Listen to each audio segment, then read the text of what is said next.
स्वतंत्रता के 70 वर्षों को उल्लेखनीय रूप से व्यक्त करने और देशभक्ति की भावना को जगाने के लिए मोदी सरकार की एक प्रमुख पहल आजादी 70 साल याद करो कुर्बानी को देश भर में जन जन तक फैलाया जाएगा। केंद्रीय मंत्रिमंडल के 75 मंत्री इस कार्यक्रम के प्रमुख मार्गदर्शक होंगे। वे भारत की आजादी के लिए हमारे स्वतंत्रता सेनानियों के द्वारा किए गए बलिदानों और महत्वपूर्ण घटनाओं का स्मरण करेंगे। भारत छोड़ो आंदोलन से लेकर दांडी मार्च और काकोरी कांड जैसे इतिहास के बहुत से क्षणों का युवा पीढ़ी को प्रोत्साहन देने के लिए फिर से वर्णन और स्वर्ण किया जाएगा। याद करो कुर्बानी का नाम पे 9 अगस्त से 23 अगस्त तक देश भर में एक अभियान के रूप में नया पीढ़ी को याद दिलाने के लिए हम एक बार स्मरण करेंगे देश भर में। इस श्रृंखला के अंतर्गत मंत्री देश भर में स्वतंत्रता संग्राम से जुड़े ऐतिहासिक स्थलों और स्मारकों की यात्रा करेंगे और इस आंदोलन से जुड़ी विशिष्ट घटनाओं और हस्तियों को अपने श्रद्धा सुमन अर्पित करेंगे।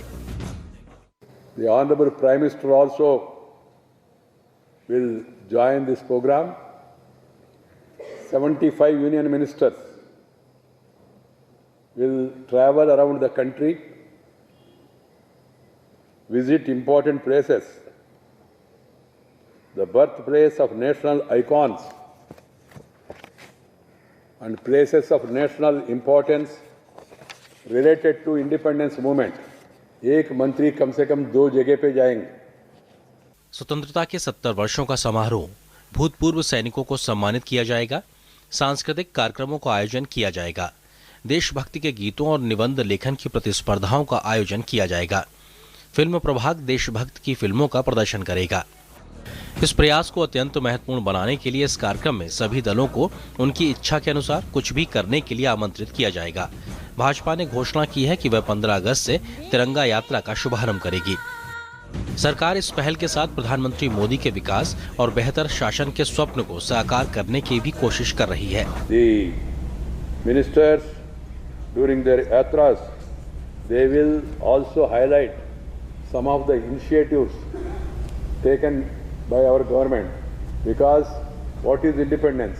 Independence means from Swaraj to Suraj.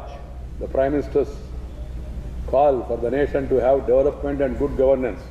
स्वतंत्रता आंदोलन की महिमा को मनाने के लिए देश को एकता के सूत्र में पिरोने का यह विचार बेहद उत्कृष्ट है और सरकार इस दिशा में यह पूरी तरह से सुनिश्चित करना चाहती है कि इसमें किसी तरह से देश का प्रत्येक नागरिक शामिल हो सके।